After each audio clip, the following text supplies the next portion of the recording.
Loved one, it's TJ, and I'm here to help you expand your mind, heal your body, and feed your soul. So, today I am talking to you about Healer's Protocol. That's what I'm going to call it, the Healer's Protocol. You are a healer if you are not only someone in the healthcare industry, but also someone who is taking care of children, um, aging parents, if you are a cashier, if you are a musician and you create music, if you are a writer, and if you are doing any type of interaction with other people on a regular basis. We are all born healers. We're born with the capacity and capability of healing ourselves, but also helping other people in healing them as well.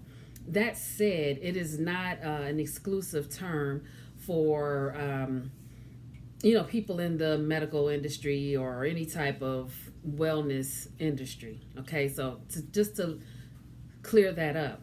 And I'm bringing this up because this information I feel is very relevant for everyone.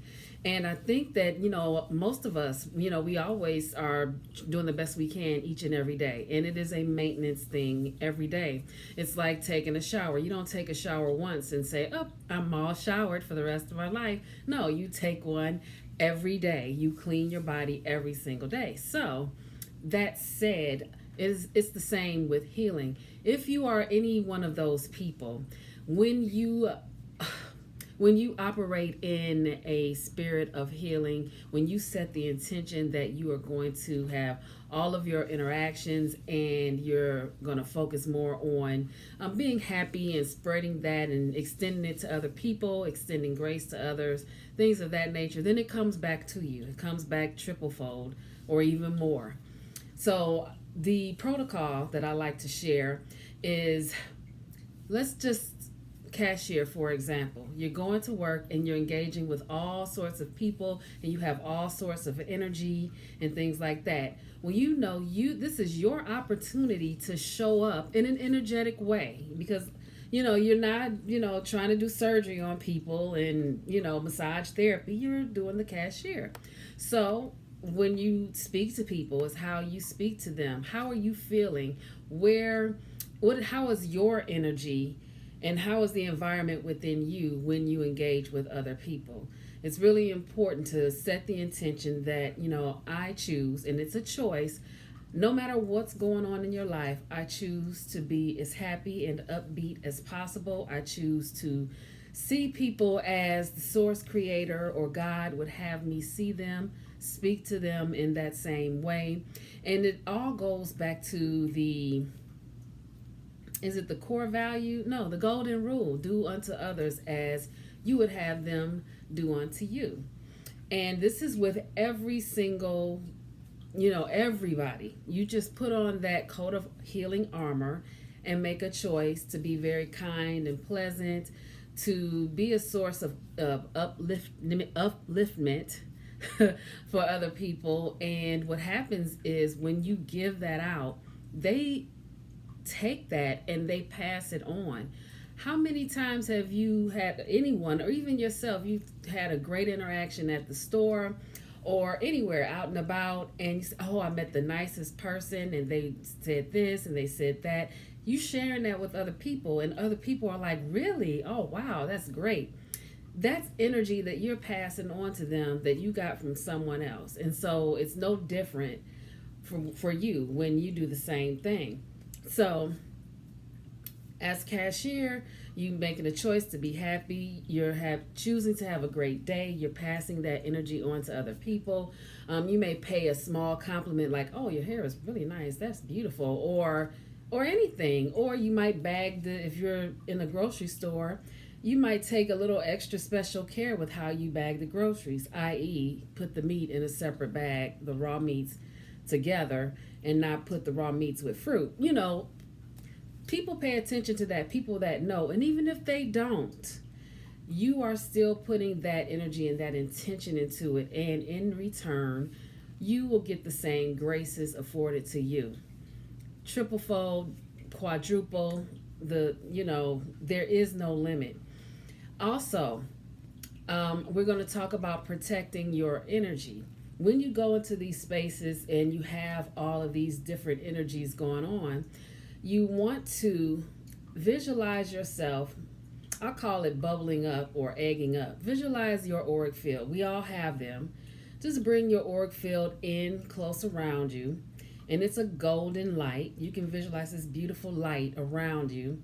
And then I like to call it permission roses, where you have a rose in your auric field, and you can visualize that rose separating out, dividing, and you're passing them out energetically to other people. So you're giving people permission to be in their energy space and whatever else comes with it to be in their space, and yourself permission to have your own. That way, if there's any type of low vibrational or negative energy, if you will, that's coming out, it'll bounce off of you. Okay? And you want to have dominion over your energy. That's one way to do it. Another way to do it is to make sure that you just ground yourself. Take deep centering breaths before you leave the house. You know what your intention is. It's all for the good of all, the highest good.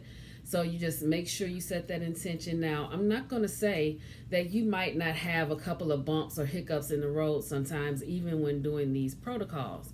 That can happen. But I feel like those are just different things to get your attention, because there's lessons there for you. Maybe there's a lesson for you to do something a little better or to pivot and do something a little different.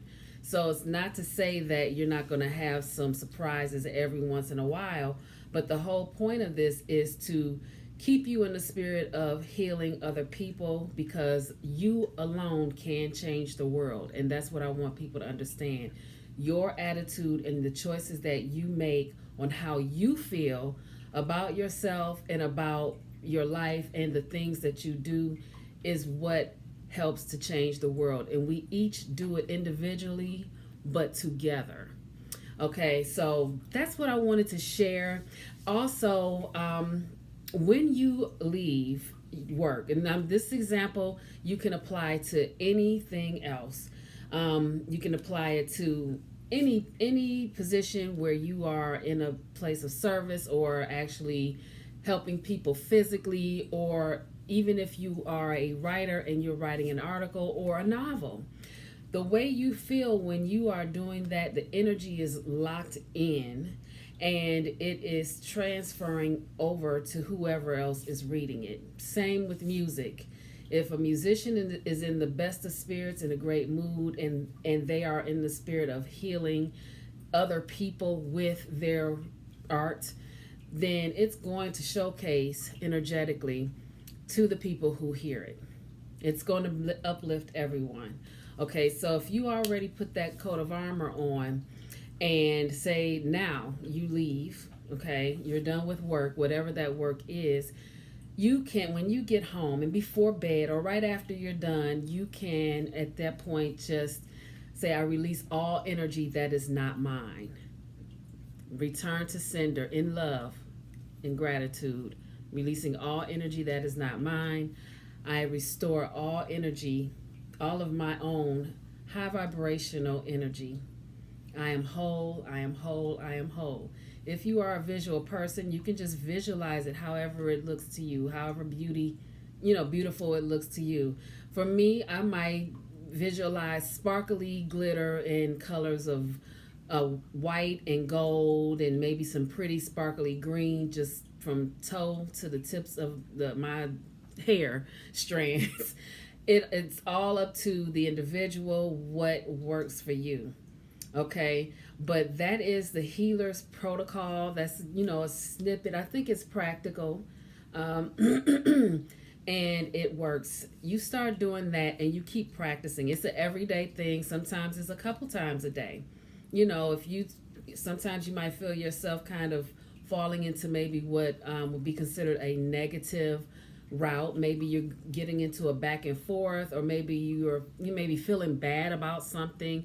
It might be okay if you're a writer or a musician or a artist to say, you know what, I'm going to put this down for a few minutes, take some deep centering breaths, ground yourself. If you need to go out and take a walk or something like that, get out in nature for 5-10 minutes, you can do that and come back to it. If you don't feel that you can come back to it that day, then don't, if you have that option.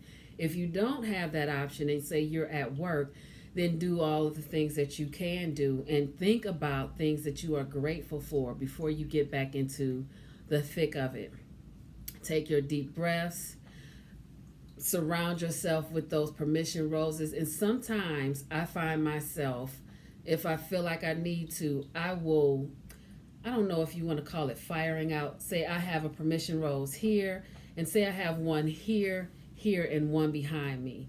I might visualize multiple roses like firing out at a situation that I might feel is coming towards me, or a conversation, and watch how the conversation changes when you do that. Just pay attention. I say play with it, approach it with some amusement, and see what you experience after that. Just have fun with it. Okay? I hope this is helpful. Until the next video, live simply, be kind.